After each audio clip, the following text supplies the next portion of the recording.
Okay, guys, welcome back to another episode of Just Fuck My Shit Up. I'm your host, Luxury Nippon, and what we have today is an instrument cluster out of a 1978 Ford Bronco. Now, this video is going to apply mainly to Ford Malaise era vehicles. This is specifically 73 to 79 Ford trucks, but most Malaise era Ford vehicles use this kind of instrument cluster. The Lincolns will look a little bit different, but some will just have lights instead of gauges. This is out of an XLT Ranger, so it has gauges on everything. But it's generally going to look like this.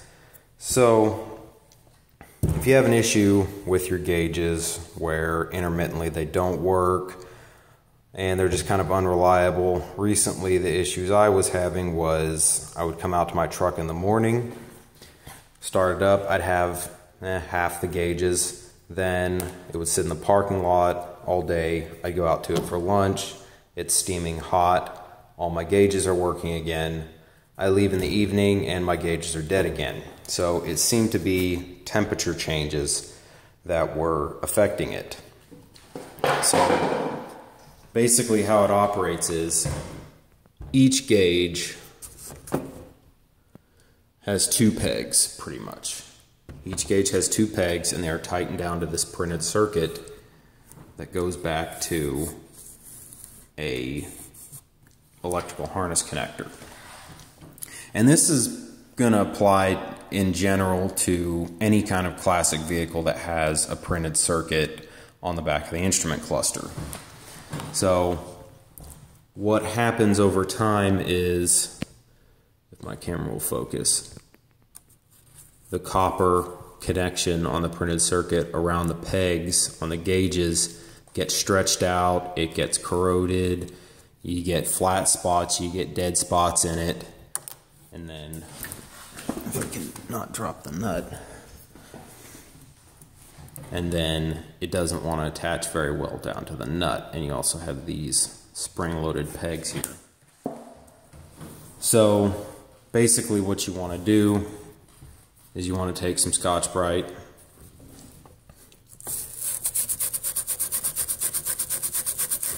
and sand down around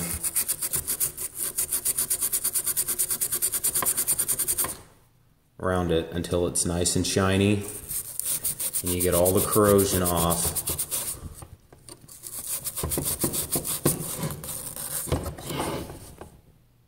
Just like that, you can see the difference there.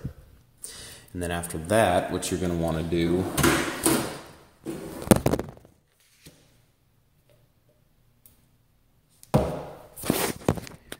is you're going to get some silicone grease. This is what I use. It's just generic silicone paste, dielectric grease. You know, use either one. And you're going to want to put a good layer over it.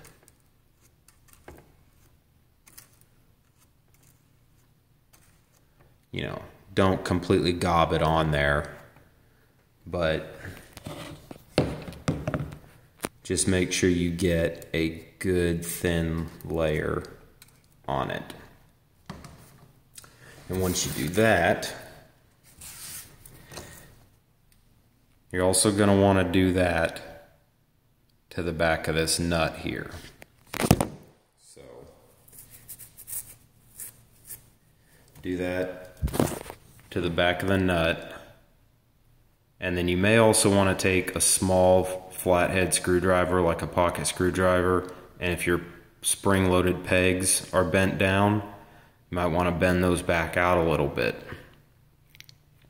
So what this is going to do is it's going to clean up the connection, and then the silicone grease is going to help it, is going to help the electrical connection, but also it's going to help in the manner if you have ever dropped a thin sheet of plastic onto a wet surface, say a wet table, and how it kind of adheres to the table through the water and sticks to it a lot better. Kind of the same concept here. This printed circuit is going to stick to this nut quite a bit better. And the way you want to tighten this down too is just kind of do it like this. You don't just use your thumb, your index, and your middle finger. And just get it, put a decent amount of force. Don't over torque it because you might crack your old weathered cluster box. And, some of the ones I took off on my ammeter, on this one over here, this is just a spare cluster I had, as you can see. I used this one for parts. This isn't the one in my actual truck, but these were actually loose over here on my actual cluster that I did tonight on my truck. So you want to make sure they're good and tight also. And they're going to loosen up over time just because as everything warps, so that could be an issue just in and of itself. But so clean the surface, clean the nut, dielectric grease. And as you can see over time, this is actually corrosion inside of here.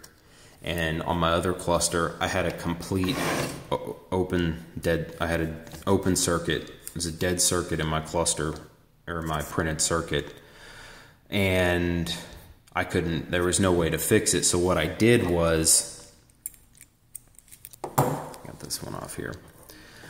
So what I did was I took an eyelet connector, crimped it onto a wire, and I stuck it there, and then I put the nut down and tightened it over that. And then I ran the wire. You want to make very certain that you find the wire on your harness and your electrical connector that's going to. Take it, trace it on the board, go over here, okay, figure out which one it goes to. If you have an open circuit and you've traced it, and you know that, okay, there's an open circuit in my printed circuit here, and I have no other way to fix it other than buy a new printed circuit. Well, what you can do, make sure you get the exact one, find it, and then trace it to the wire on your harness. Get a length of wire that you're going to need, crimp an eyelet connector onto it, put it down over that, then tighten the nut down on it, run it to your harness,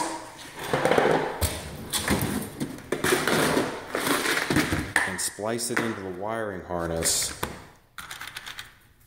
with one of these, or however you want to. These are the easiest. They're not the greatest, but they are the easiest for doing stuff like this. Basically, once you crimp this down, it's just gonna cut the wire and it's gonna connect the two together.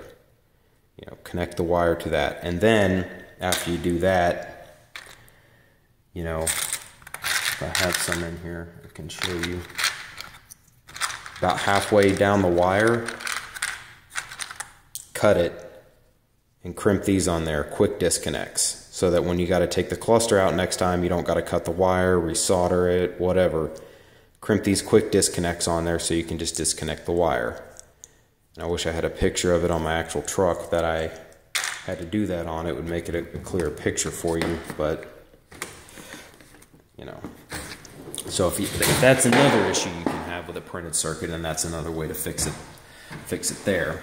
So what I did on mine, I also did this for all these light bulbs too. I would take the cluster out, for some other problem behind the dash, put the cluster back in, and oh shit, my light bulbs don't work. Oh shit, this gauge doesn't work now. I've had that cluster out over 10 times, dicking with it, having to take it off, put it back on, reconnect it. Okay, I got a good connection now, But after I did this, my gauges are working well.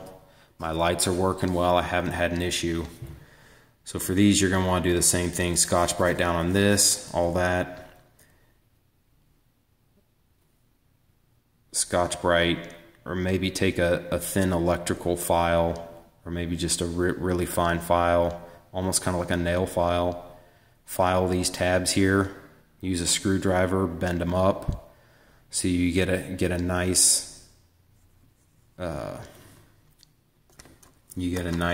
tight connection when you pop it in, screw it in. That helps with the light bulb. So I did that with everything, and I haven't had an issue yet. And this here, so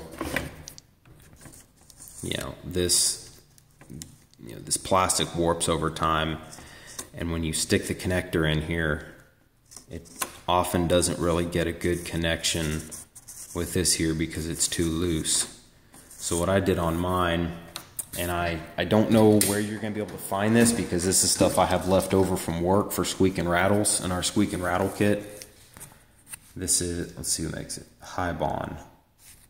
I don't know. It has kanji markings on it, so it's from somewhere in Japan because they use it on the Infinities and Nissan. So I cut a thin layer of it and taped it back behind here to put more pressure, so when you pop the connector in, it has good pressure, it's nice and tight, and you're not going to have any loose connection there. And of course I used the Scotch-Brite, sanded it down, put silicone dielectric grease, got a really nice tight connection there, and that seems to work pretty well too. Here's the voltage regulator, do the same thing on that. Take your voltage regulator for your cluster off, sand behind it. And I also had an issue with my speedometer, so it would bounce around a lot and then it quit working. Well, I figured out that over time,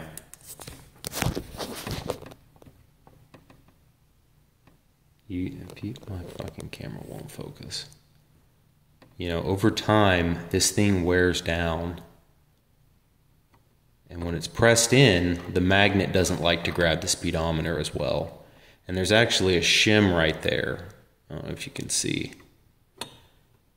So when it's out like this, it pulls the magnets pull on each other better. And the speedometer seems to work a lot more reliably. Well, I had an extra clip at work, and I had sanded or filed it down to the correct dimensions, and I was able to pop it on around that shim and pulled this out and tightened it better.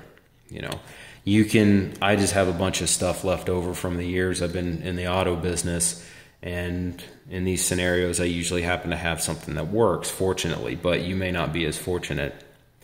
This is the wire out of like a bread bag. You go to the store, get a loaf of bread, and you got a twist tie on it, or you got a twist tie from for a package of tortillas or something like that. If you can find a twist tie like that, shred the paper off of it, and then you got this thin wire here. And then pull this up, and you can wrap this underneath it.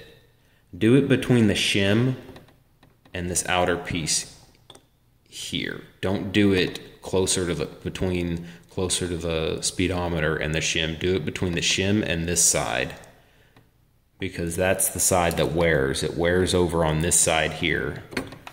And no, maybe it doesn't matter, but I feel more comfortable doing it that way. And then hold it open with a screwdriver, a really thin screwdriver or something, and wrap this around it, and that'll re-shim it to the proper, depth, and the magnets will grab each other better, and your speedometer will work a little more reliably. So, that's what I got for kind of limping your old printed circuit along if you have connection issues with it. And if your speedometer, I don't know if this is going to work. I don't know if it's going to work very well on old Chevys or Dodges, but I know, mid to late 70s Fords and probably even into the 80s is going to work this way too, because I think they were printed circuits up to that time. So, well, hope it was informative. Let me know if you have any questions or anything else.